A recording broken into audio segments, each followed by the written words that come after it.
Good morning, you guys. How you doing? It's Thursday.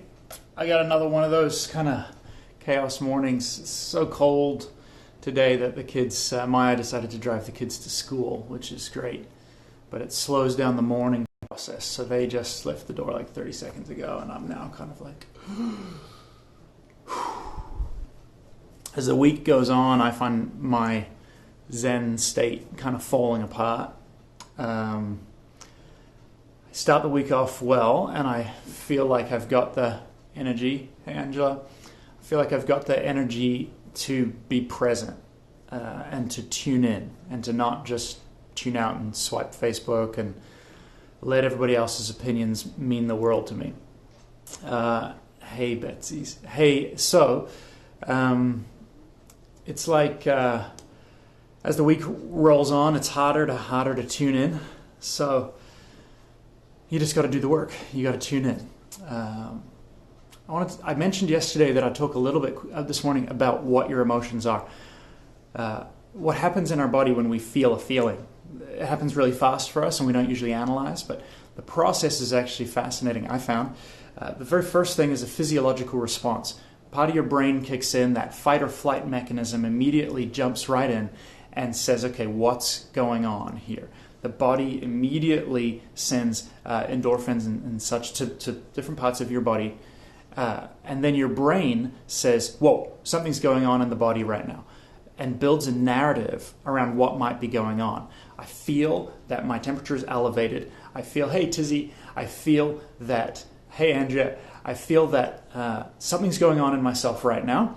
And the brain says, okay, that person just said this to you. And so probably what's going on is that they're attacking you and you're upset. And all of that happens in like a moment. The problem is the narrative that your brain builds around what's going on is based on flawed information. It's based on the immediate evidence right in front of your face.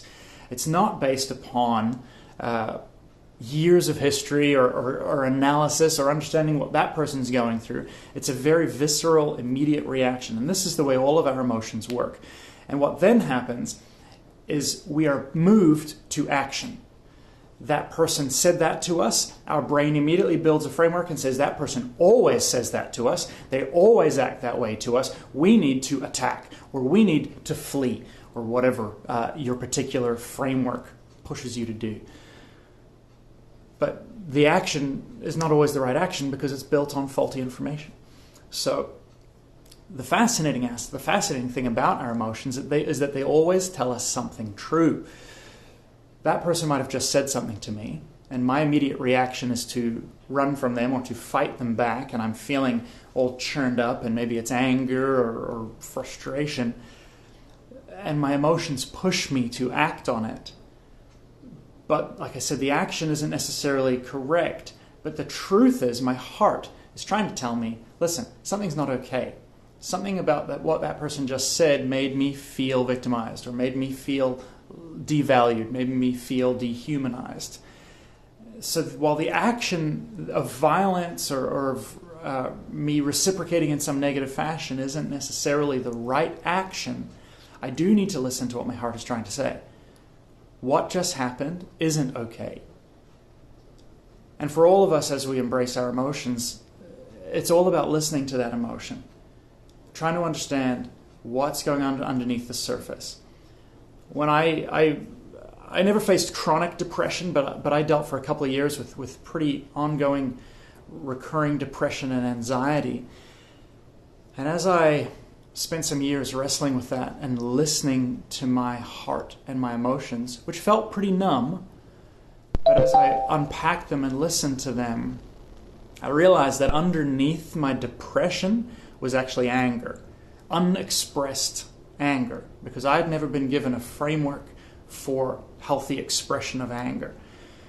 And as I spent time learning about anger and feeling my anger and allowing my anger to come up and allowing myself to feel it, giving myself permission to be angry. As I listened to the anger, I discovered that underneath the anger was grief, was sadness, was a loss, a violation of some kind. But getting through those stages required me to feel them, required me to sit and be present to my emotions and to my heart, and to not try and skip over them and not try and immediately analyze them, but to just listen. So that's what I want to encourage you to do today, and that's what I'm going to do right now. Put your hand on your heart if you want. I like it. It just helps and centers me a little bit. I'm just going to say, Jonathan. You can say your own name. What are you feeling right now? And don't judge yourself. Just be present to yourself. There's no wrong answer from your heart. Heart, what are you feeling right now? I can tell you that the answer I'm getting from my heart is that I'm feeling a bit anxious. I've got a number of things I need to do today, but none of them are revenue-generating activities for me. None of them are going to result in me getting paid anything. And that makes me feel a little anxious and nervous. So I'm going to say, okay, heart, it's okay to feel a little anxious and nervous. Jonathan, I love the way that you care for your family. I love the way that you want to provide for your family. And I see your anxiety. I see your fear that this whole working from home, being an author, an inspiring person thing might just fail. I see that fear in you. And I love you. It's okay. I'll be with you today. I'm not going to ignore you. We'll be together all day. Let's do this day together. Because I believe in you. I believe the things that you need to do today are important, even if they're not revenue generating. And I'm not going to ignore you. And I'm going to allow you to speak to me all day. So walk yourself through a simple process like that. Listen to your emotions. Listen to what your heart is trying to tell you. And if it's new for you, then just keep doing it, especially. There's a process that a friend of mine lays out in a really wonderful book called The Wisdom of Your Heart by Mark Alan Shelsky. I highly, highly recommend it. It was very transformative for me. The Wisdom of Your Heart.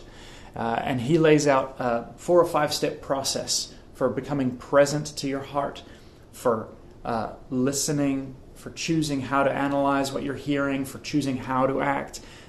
It's a really, really good book and a very important process. I may talk about that another day, but actually I'm going to have Mark on my podcast pretty soon. So, speaking of podcasts, I'm going to go and edit my podcast today with Joshua Harris, author of I Kiss Dating Goodbye. I'm going to talk about why he retracted the book. So check out the podcast later on today. You guys have a wonderful day. May you be present to your hearts. Listen to your heart. Encourage your heart. Love yourself. Own your love. Bye, guys.